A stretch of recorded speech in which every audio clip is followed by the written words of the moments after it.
Welcome to The Bold Book of the Day with Dr. Denise Nicholson, a show that is a central hub and safe space for authors to share their stories. The Bold Book with Dr. Denise begins now. Hey everyone, welcome to Bold Book of the Day. My name is Dr. Denise Nicholson, and this podcast is for anyone looking for inspiration. Today's episode is with Miss Ebony. How are you, Ebony? Welcome, Ebony Smith. Great. How are you? Thank you for having me today. Oh my goodness, I am so honored to have you as a part of this podcast. Your journey is incredibly inspiring and marked by resilience. Come on now, okay? Tell me a little bit more about your experience and your resilience.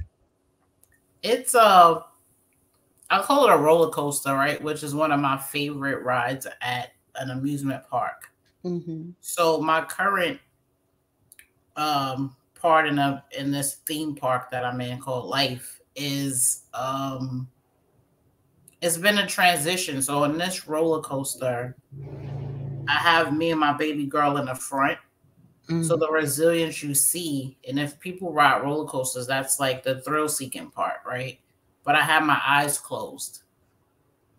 And she was watching, and children are always watching you.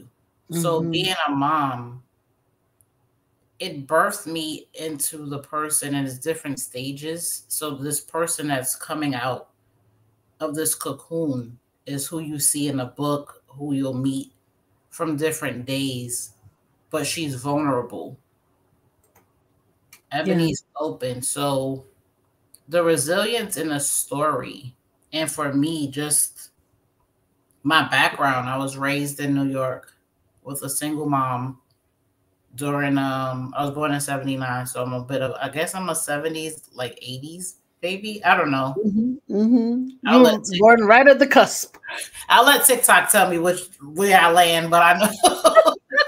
I don't know if they sure will. I know I'm a generation. I know how to pick up the phone. I know how to. I'm older than the internet, so it depends on where I land. But I'm also, I land in different pockets. Mm-hmm. But being raised in New York during that time, I probably wouldn't change it when I was growing up, probably, but now I wouldn't change it because the experience that you get from the city, it's different. It makes you different. It makes you aware. Yes. So, being raised, I'm the only child. And it was different tools that I was given that I didn't know I would need later. Yes. So resiliency, I was just having this conversation with another parent at my daughter's school. I like it, but sometimes it's a hard weight, right? Because that strength and people want you to be strong. I want to be soft right now. Like I want to be pampered. I want to be pampered. Yes, but I also know that you got to get up because sometimes it's disappointments, it's twists and turns, and you can lay down and just stay there. No, but you shouldn't, right? You should get up. You should try at your own pace. Yes. So given the title, Given Grace was what I started to learn. Mm-hmm. Partnering with these co-authors and these other ladies made me feel like I wasn't the only child anymore. Like I had sisters in a community. So when Lindsay asked me to join, I was honored that she even reached out. And even she had the courage to know that other people needed to hear stories. Yes. So I was honored, and I was afraid, right? Mm-hmm. Because then now I had to being vulnerable with my kid is one thing, because she knows who I am from the inside. She's the only person who knows what my heartbeat sounds like from the inside. Yes. Right? We share things as parents that you don't share with the world. So now this story, a part of me would be outside. And one of my co-authors mentioned like a piece of me would be out in the world forever. Yes. That's scary. Yes. But it's also authentic, and that's what I felt at the time. That's where I was. And as I'm growing out of it, I'm still learning things about myself. Yeah. So, So go ahead. you mentioned the coordinator of this book, and I think that, you know, we need to pay homage to her too for having the wisdom to Yes. say, oh my goodness, this community of women, we need grace, and we need to give each other the grace, and we need a community, and we need to share our individual messages in a collective so that people can see that we've been through it and look at us now. And Right. so if we've gone through it, you can too. We have to give a big Yes. props to Lindsay Yes. for coming together and putting this project together. Beautiful job. Yes, because she had to like wrangle 13 different personalities, stories, and in her own life, and do things. So it's honorable, and it's kind of the community. If we think about culturally, Mm-hmm. that's what we always done, right? We've always, whatever land we came from, there's always elders, right? There's always people that guided us. So the title for my chapter really comes from that.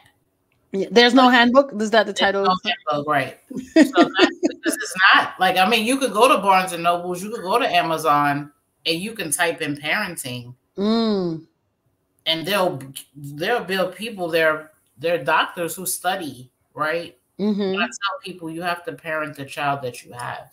Yes. So I don't know if you're blessed, in the parent journey, however you receive a child.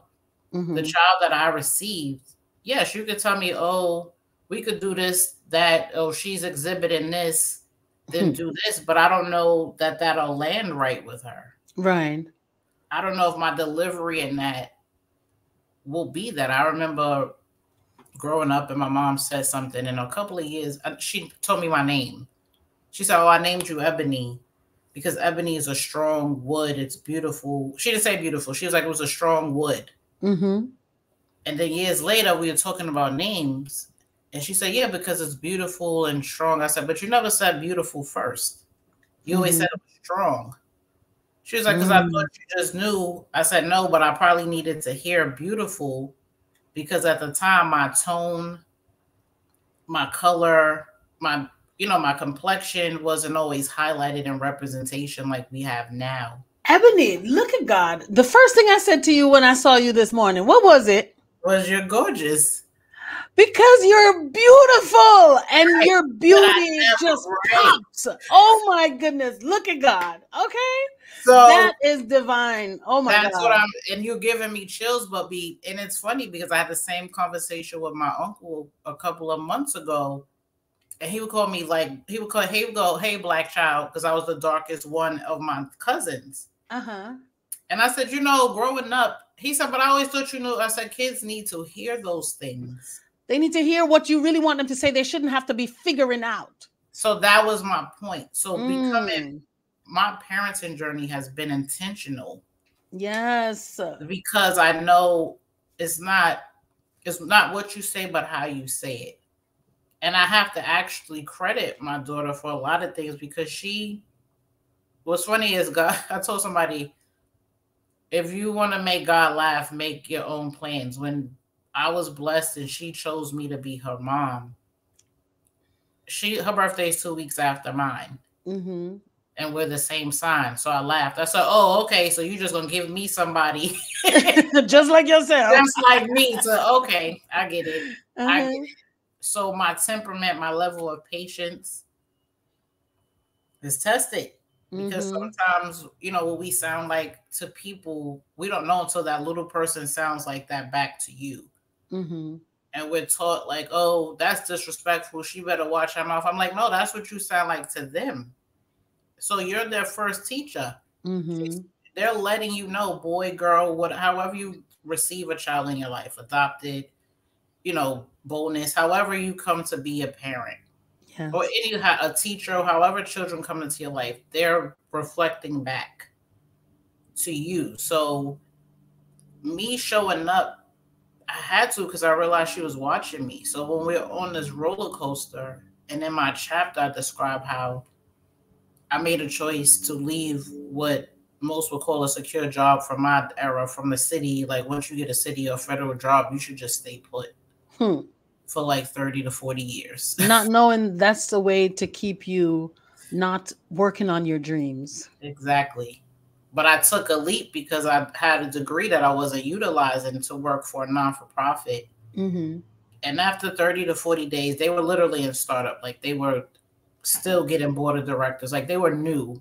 Yeah. But I came aboard on the building stage. And later, after we moved and I was moving out of my mom's house with her to find our own space and just grow, like 30 to 45 days into the position, they told me they were letting me go. Oh. Right. So, okay. As I sat there, I said, well, you could. Not expecting that. At all. Have keys, boxes in the new apartment, and everything. And I'm like, well, all right, God, you told me to jump, but now wait, what we doing? Yes. So I had to trust, but I wanted to fly because I knew that's the only way I would get more experience of the world. So to say the least, it's been, I called it a transition and a journey. Some days I called it a failure and I was ashamed. But as I grow in writing with this cohort, I was afraid because then I had to tell people, what was really happening. But I also wanted to share because it was happening to somebody else, or it could be happening to somebody else somewhere later. Yes. So resilience, I'm thankful because it's graceful. And it shows you when you have to get back up. You have to. You have to. I realized though, for you, Ebony, writing is like a central part of your life and a central part of your work. Yes. So what drew you to write it in the first place? It's funny, writing, I guess being the only child, but I always liked diaries, right? So as I thought about it, I always wrote because writing would be me talking to somebody.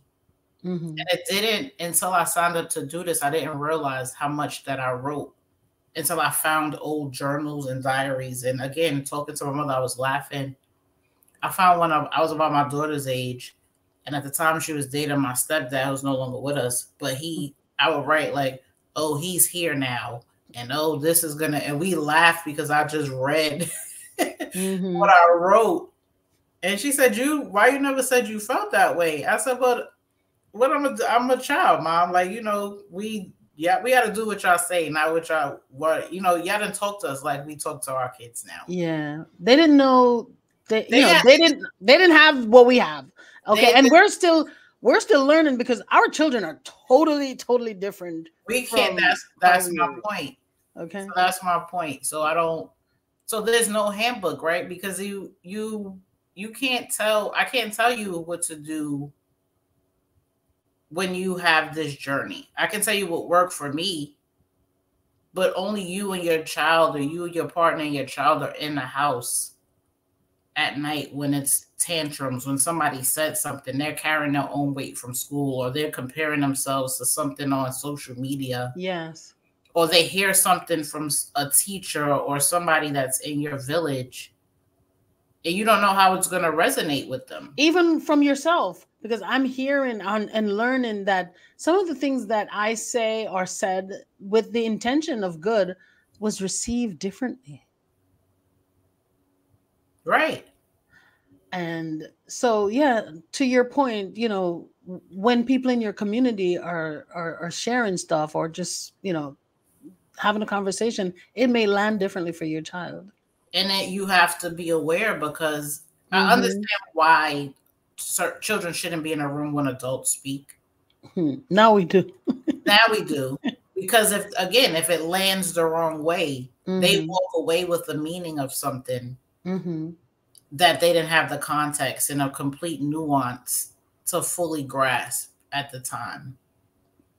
So often now there are these, podcasts, there are these diatribes of single parenting and how parenting looks a certain way, or it's only successful if it's two people in the household, or but I've grown up during that era where a president said the reason, America in the 80s and 90s was because of my family dynamic, right? Single parents was the reason America was failing in the 80s when Reagan said, single parent is like, I grew up hearing politicians blame.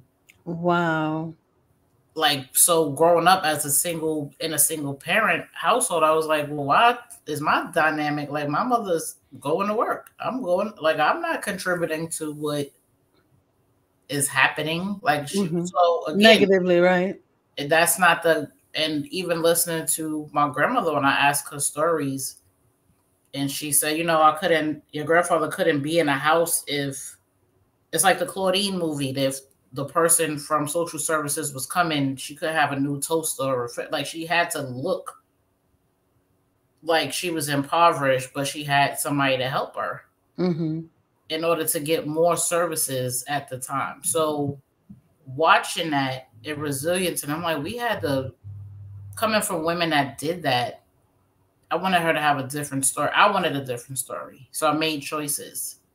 So was it like, what I'm hearing is like you were or the person is being punished for growth. Correct. And oh my goodness, I find that's how it is a lot of times when you rely on resources from the government to help you through a rough time. Yeah. They almost want to dictate and direct, everything you do. I'm sure it's that they thought that they were putting together barriers or standards or barriers really, so that people wouldn't use the services if they didn't need it. But if people didn't need it, a lot of 99% of the times, people didn't need it, they wouldn't be there in the first place. Because I've been told during that time when I even had to reach out,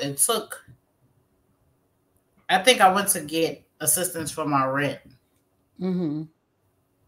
So the person called me back and I said, I'm not working, and I was living up here. I'm living up here in Middletown. And a representative called and said, well, why didn't you pay your rent? I was like, I wasn't able to. I had to get my car. My daughter's in school. I had to pay her tuition. Well, why would you put her in private school? Well, what does that have to do with? Right. They almost don't want you to choose your own life. I said, okay, thank you. I just wanted to know if I could get help. Like, you shaming me for a time, a stamp, a page in a book. That's for your standards. That's your standards. Yes. So coming through that, I was like, okay, this is why it gets hard. Is either you abuse the system, but if you need help or it's a certain point, so you have to work to get out of it. But the part is, for me mentally, it's a constant encouragement and acknowledgement of giving myself grace. Because you work so hard, you do these things, you go to school, get the degrees, and then people still want you, like, you still have to show up more. Like, I've danced, I've done this, and now we still have to come out. So coming out on the other side, it's really a mind shift change. It's a different conversation, because then you'll start to believe, if it doesn't work out, that you're not being heard. So I didn't get up this morning and make this connection with you if it wasn't for more. Right. One of my favorite, one of the verses that gets me through days is to trust and lean not on my own understanding. Because I don't have that power. Yes. So it's not in me. So when it gets overwhelming, it gets too hard, I stop and say, you know what? I trust you. I don't know what's going to happen, but I trust you right now. Yes.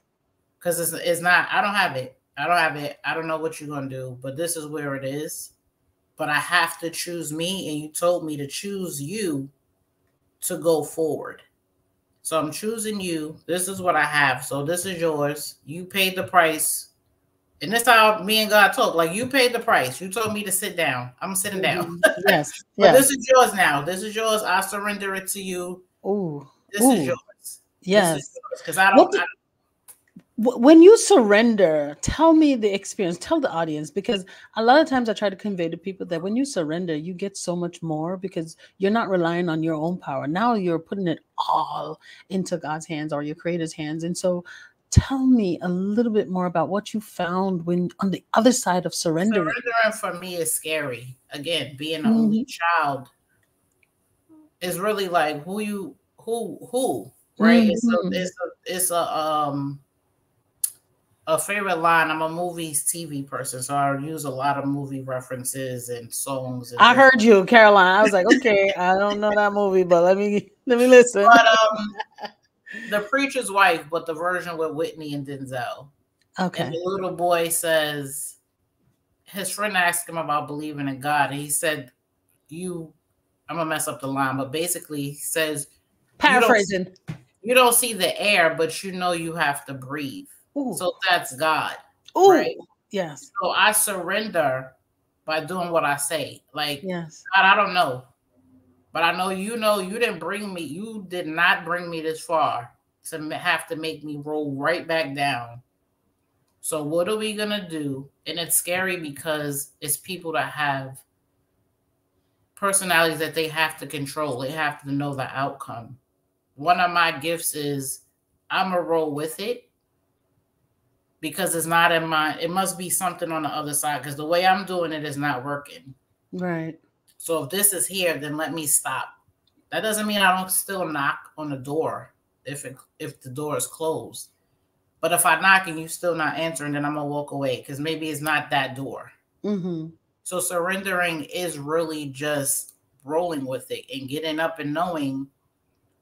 My therapist said it's radical acceptance. This is what it is. This happened. What are you going to do now? Mm-hmm. Because sometimes it's not the first choice that comes up. You know that choice because that's the easier choice to make. Mm-hmm. But sometimes surrendering is just like, okay.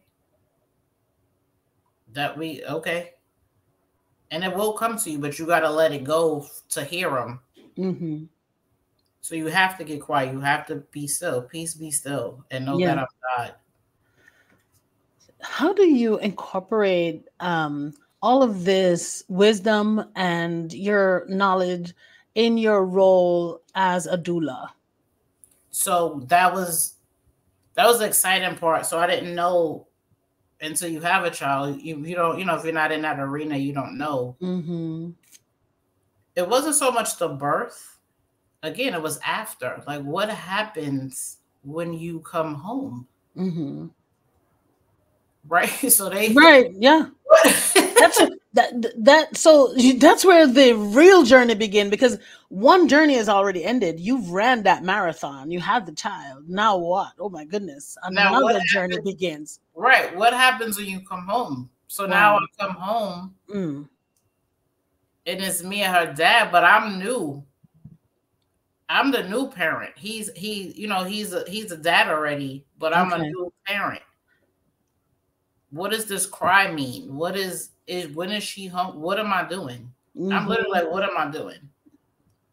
Are you feeding the child every time it cries? I'm like, challenging the diaper every time it cries?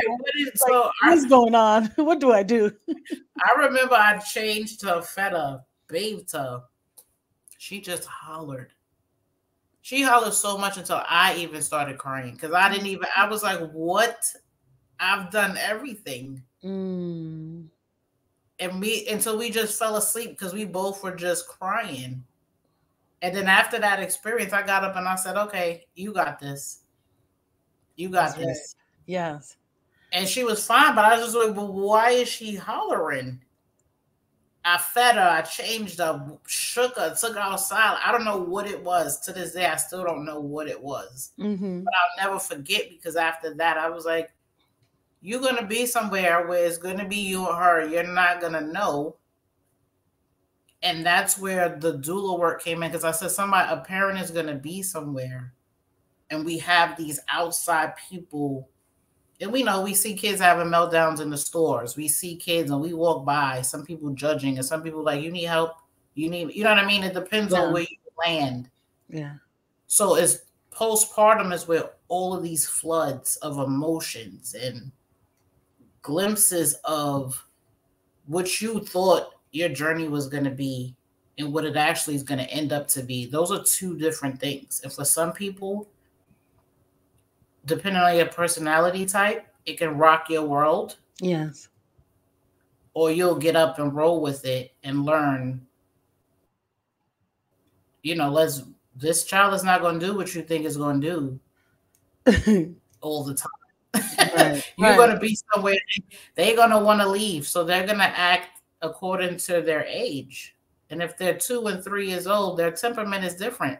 They can't say, "Oh, Mom, can we leave this dinner?" Mm-hmm. But they'll start to give you some sign they'll that be cranky. They're at capacity. That's it. Mm-hmm. But you have to accept it and not think about who's watching you or who's judging you. Right. You have to be tuned into your child. So that's why you have to parent the child that you have. Mm-hmm. So I remember I was outside one time and my daughter, she had a tantrum and she laid in the middle of the street. Mm-hmm. Oh, one of those. Yeah, one of those. Yeah. So I just picked her up by her snowsuit, and I just came in the house. I'm just seeing it. I'm seeing it. I laid her, took her snowsuit off, wiped her off, laid her down, and told her just go lay down. Yes. Was I furious? Yes. Her father laughed. He said, "I knew she was going to embarrass you." I said, "She didn't embarrass me. She's a child." Yes, I thought it's embarrassing to parents that need to look a certain way outside. Yes. I was like, "Well, she's a child." I was like, laying in the street was just filthy because I'm a germaphobe. I was just annoyed that she just wanted to lay in the street. I'm like, "We in the city. Get out the dirt. Get up." But you didn't care about if people were looking like, "Oh my God, I can't believe her child is on the floor. She have her child on the floor." No, honey. I don't care about that. No. I care that she's on the floor because I'm a germaphobe. But I'm not embarrassed by her expressing herself the best way she knows. I mean, that's what she thinks gonna work right now. That's what she thinks communication is. If I do this, this is going to give her an indication that I'm done with this. I'm ready to move on.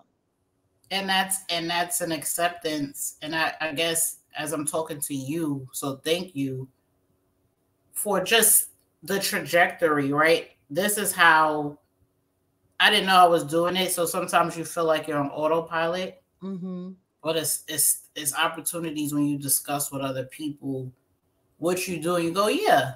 And you go, okay, yeah. It's okay. So it's still people that still believe that, because sometimes you can feel like an army of one when you're making a change, even a radical change in your own family dynamic. Yeah. Yes. Even taking a step to move from the 5 boroughs to a smaller town outside of New York. That's drastic. Oh my goodness. That will stretch you, change you. It has. Yeah. Because you're around different perspectives than what you've been open to or have available to you. Now you're in the suburbs. And the people there, they think differently because of the opportunities and the experiences that they had. So even my daughter just went through the New York City high school journey, which is a whole nother podcast that you should do. I hope somebody writes a book about it. Okay, when I hear book, my ears prick up. Okay, I'm ready for it. Okay. But just in that process of children having to pick a school in certain states, kids want to go to school. It's overwhelming. So much so. These kids had to be interviewed. You have to put together portfolios. It's overwhelming. At 13, I'm like, Jesus. And up here in the suburbs, they matriculate to the next level, the next high school. That's it, period. Okay, you live in this area. These are the high schools we have. You go to one. There's either one. If you live in this zip code, you go to that one. If you live in this one, you go to that one. That's it. So much simpler. No. So to see her grow through that experience as a parent, because then it's almost like the college acceptance process, but for a younger age. Yeah. And it was and even for a parent, I didn't have anything tangible to tell her because there's no rhyme and reason. Yeah. So that experience stretched me in a way like, whoa. But it was also reflective because disappointment comes. Oh, yes. So it's teaching. There's a lesson in it for her and for you. But you know what, too, Ebony? I realized that parenting is also about teaching us as parents also. Right. And you learn, so if you're open to it, right? Because some people are gruff. It's not going to move. The needle's not going to move on the record. Like, it's because we don't get it. We are under this notion that, we've been told that, parenting is about you leading the child. But right. I found, and I wish I knew this earlier, honey. It's because I've been doing more research and meeting more people. And I realized that this parenting thing was all like going to college. Okay. Because you don't know. I tell my daughter every day, I said, I never did this. So you got to because the child don't come with a handbook. You got to give me a pass. I never had to parent a child. And then some days I'm parenting myself to get past to be able to talk to you about certain things that I didn't know. So give me a pass. If I come across sometimes, it's never, because the world can harden you. And I didn't want that. Yeah. Right? Because I have parents, I have aunts, I have people I talk to that the world made them tough. Yeah. So I try to keep a softness, because disappointment or things don't work out the way you want to, you become tough. So you settle in that. So part of my spirit, even through this, won't let me settle, because I know what I was promised. So even on my dark days when I want to sit and I eat, and I did it, I still do it. But when I sit and eat my butter pecan ice cream, I know when I get up the next day, if I'm allowed to get up the next day, that means that it's something else, right? So then I got to make a different choice and make a different decision after I made that choice of how I'm going to handle it. So when I'm above ground, I'm thankful, right? Every day I'm above ground, I'm thankful. I find a glimmer, a laugh, a tea, whatever you have to do to nurture that part. Because it didn't work out that way. That doesn't mean it's not going to work out forever. So a lot of what my daughter and I have experienced in the last couple of years, and what makes my heart smile when it comes to her, where she says, "Mom, I know this is not going to be like this forever." Yes. So I know that God is real, because she'll say something and she'll show me that she's in tune. And she has her moments, and she's supposed to. She's supposed to have them. You feel what you feel. Yeah. You also have a supportive community, and after in the postpartum part of raising your child. How do you give resources and get this community together and find the balance at the same time? So this postpartum, I received my training from Healthy Women, Healthy First. And it was a community-based organization. But also my cousin is a birth doula and a postpartum doula.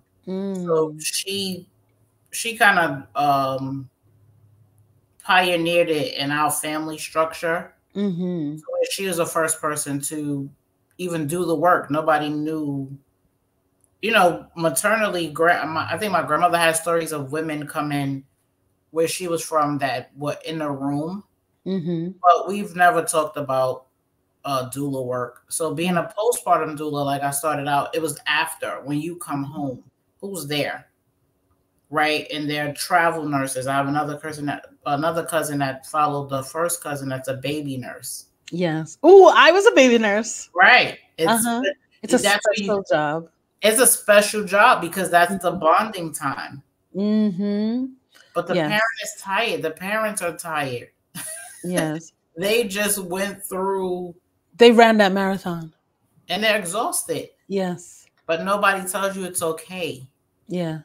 So resilience, it depends on who uses the word.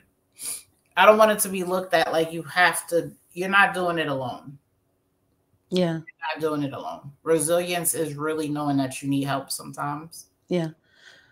I know you have a degree in social work, and that just shows their dedication to advancing yourself. I'm working towards You're one. working. Okay. You're pursuing. Yeah.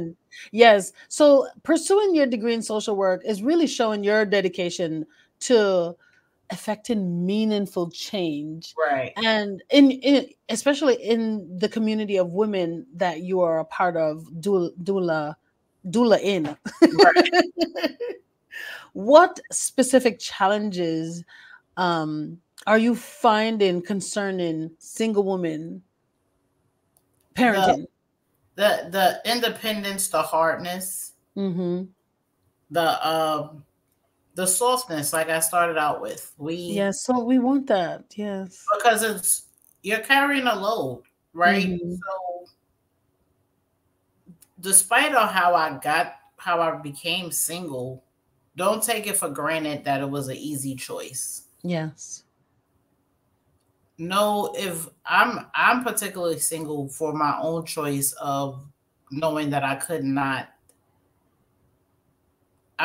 be my best version, Mm-hmm. because at the time my partner was not ready to be his best version. So I'm doing the work on me. He was not ready to do the work on him, but now this little person is watching both of us. Yeah. Ooh. And now interaction Yeah. impacts how she sees relationships be effective. So I'm more effective as a woman, as a mother, if I choose to step out of this. Mm-hmm. But you have full access. I never stopped you from being a parent. How you choose and decide to be active that's not my responsibility. Because I know this person still relies on both of us. But now I'm not picking up your load. I'm just fully on. I'm on. It's never a time that I'm not on. Yes. So even when I drop her off for that 6 to 7 hours of school, I'm at work, so I'm on in another capacity. Mm-hmm. So when you're single, it's often looked at as you're hard or you over. No, I just don't have if you're not fully understanding of the space that I have to ensure that she's covered mentally, physically, nourished, then I can be on. And it's not a hardness, it's just it's a short survey. Are you ready to do XYZ? I can go out, but you got to give me when we going out. So if it's not available that time, I can't distribute babysitters that way. Yeah. So I realize, go ahead. No, so my time, it's a saying, people go, time is money. No, money is money. Time is time. I can make back money, but I cannot make back time. Yes.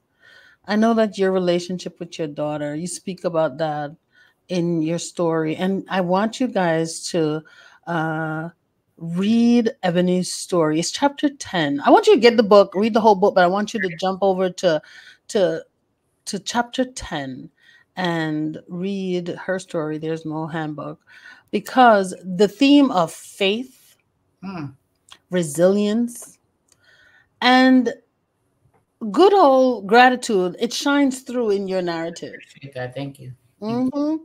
And I want the readers to understand that you were going through so much. You talked about even housing insecurity.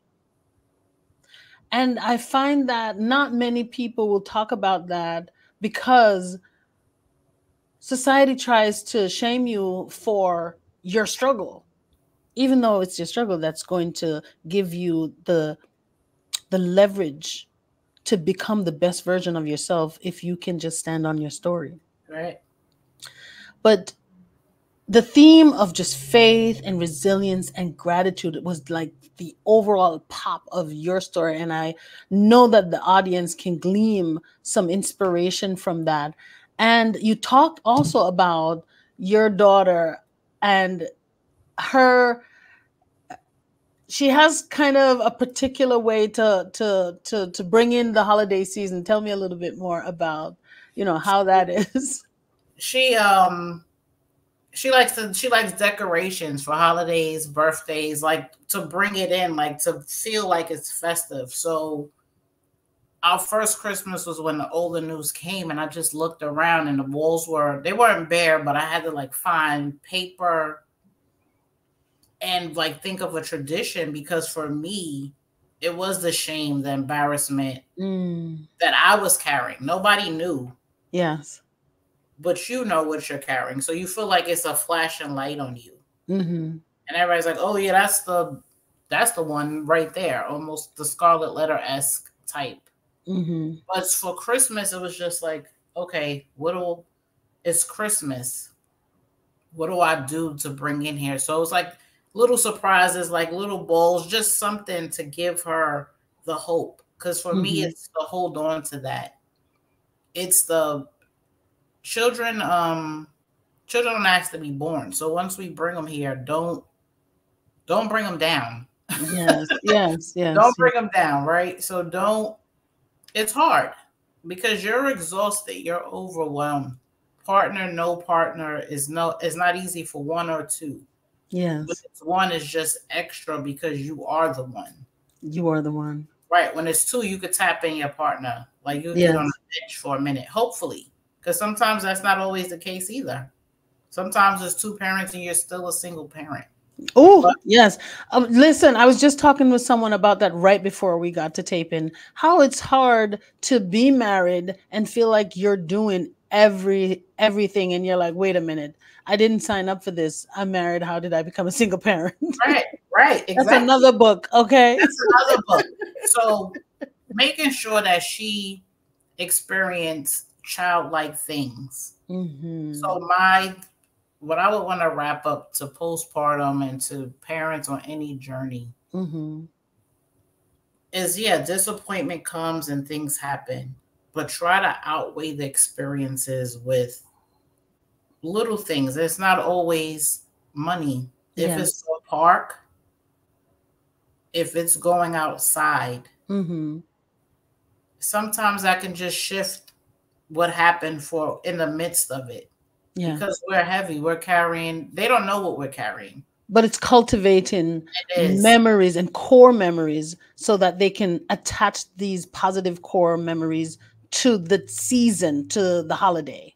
To decision day, and I'll leave this note again because I love movies, is a movie Disney did called, I think it's called In and Out. But it used that very thing of core memories.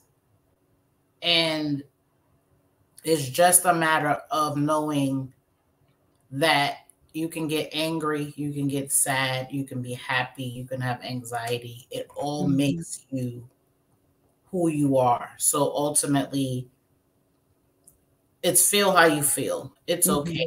It's dwelling in those places that give no result that makes it hard. So if you're angry every day, so you're going to keep experiencing angry events that will perpetuate the anger. So it's not that everybody's around you is angry.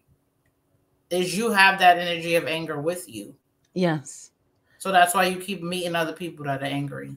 And people do not understand that energy is transferred. A lot of people, they really don't get it, that, energy is transferred. So if you're walking around with that heaviness and that feeling and that energy, you are going to transfer to anyone that's in your presence. Right. So postpartum work, being a parent, it's all a community of love and knowing and letting people know that it's okay. And positivity and giving grace. And giving grace. Even without being a parent, just give yourself grace. Things happen that are sometimes out of your control. Yes. Before we wrap up, there's 3 questions that I love to ask all of my guests. I think they're awesome too. Thank you so much. What's one bold promise that you can share with the audience? What made me so afraid, because it was so many, but this is what I hold on to. It works out better than you even planned. Ooh. Because God can dream a bigger dream for you than you can dream for yourself. And even in the midst of it. Yes. Even in the midst of it, if you it's gonna get shaky. Yes. But if you really if you open your eyes in the front of that cart and just hold on and trust, it'll work out better. Beautiful. What's a bold statement you can share with the audience that can cause a paradigm shift? Oh my God, that question made me write it down.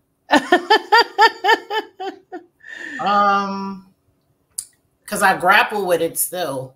It's really radical acceptance. Just accept where you are, but know that it's not forever. Like, that's just a glimpse. Yes. It's just a glimpse. And it's in your mind, how you talk to yourself. Change, give yourself grace. And it will give you a paradigm. It will cause a paradigm shift. It Yes. will.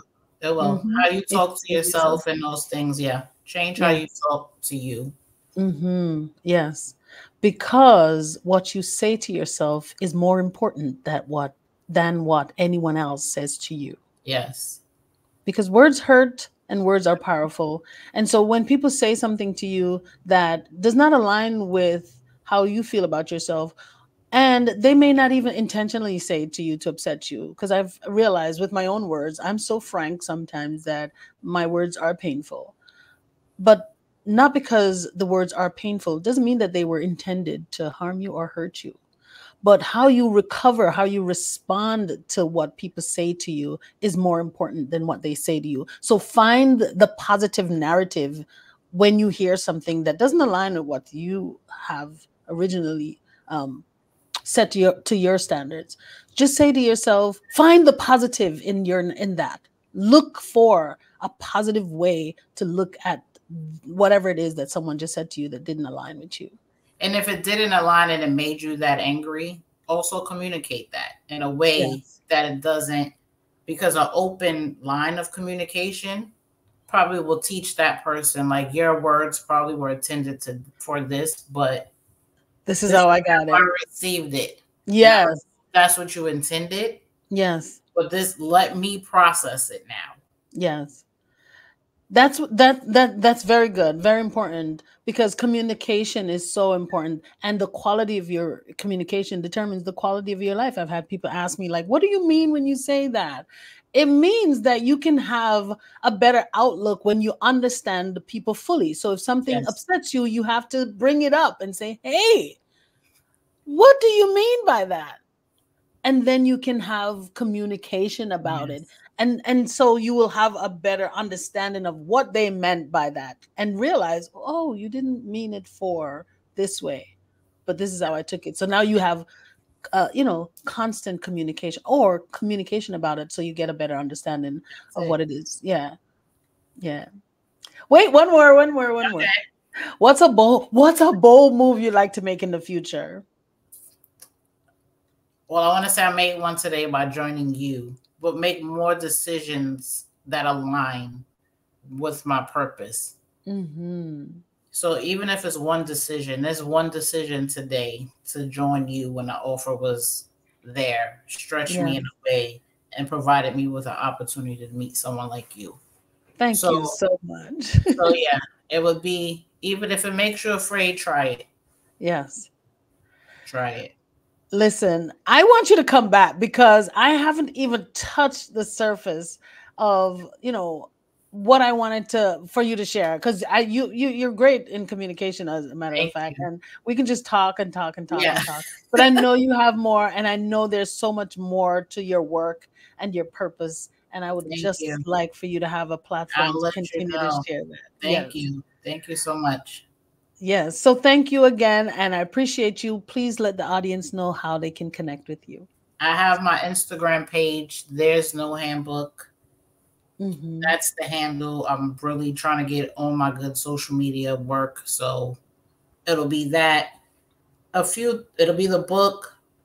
I'm going to try the t-shirt, like sweatshirt line, and do some things of that nature, just to put a little bit of glow and ebony isms out in the world. Mm-hmm. Yes, ma'am. And just get that going, and just continue to connect and work with people that want the difference, because I'm going to try to say it without cursing. I like to curse a little bit. Mm-hmm. But whenever not that she's my legacy, but when she's left here, Mm-hmm. I don't want to leave somebody on this planet that doesn't help to continue to help and grow the world that we're blessed to have. So I'm thankful that I was given the opportunity to be a mom. I'm thankful it's hard for all parents, whatever your dynamic looks like.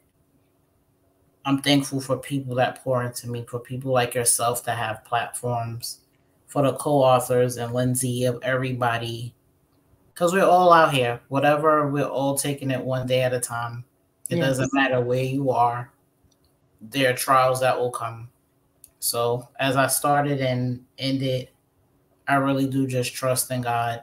And I try not to lean on my own understanding, because I really don't have the answers, because there's no handbook. And on that note, I also wanted to say that you are incredible. You're amazing. You have greatness within you, and all of that is transferred into your legacy, into your child. And so the ripple effect will go on for generations to generation. And so even when you're no longer here, all of that positivity, all of your beauty, all of your gifts, all of your greatness is transferred into your child and will be seen further down the road than you can imagine. Thank you so much for that. I appreciate you. You're welcome. Have a great day. You two guys go out there and get the book, Giving Grace. Ebony's chapter is chapter 10. There is no handbook, and you'll get a lot of inspiration from it. You'll see why she said there is no handbook. And I would love for you guys to, after you read the book and you listen, to the message and get the message, send them an email just to share how impactful the journey of reading their story is. And if you would like to write a book, but you don't know where to start, check me out, boldpublishings.com. I'll help you get your book idea out of your head and onto paper so you can make some money and work from anywhere in the world. Bye-bye. Thank you for joining us for the Bold Book of the Day with Dr. Denise Nicholson, a central hub and a safe space for authors to share their stories. Follow Dr. Denise on Facebook and Instagram at Denise Nicholson, or go to denisenicholson.com. Remember, no one can share your story better than you.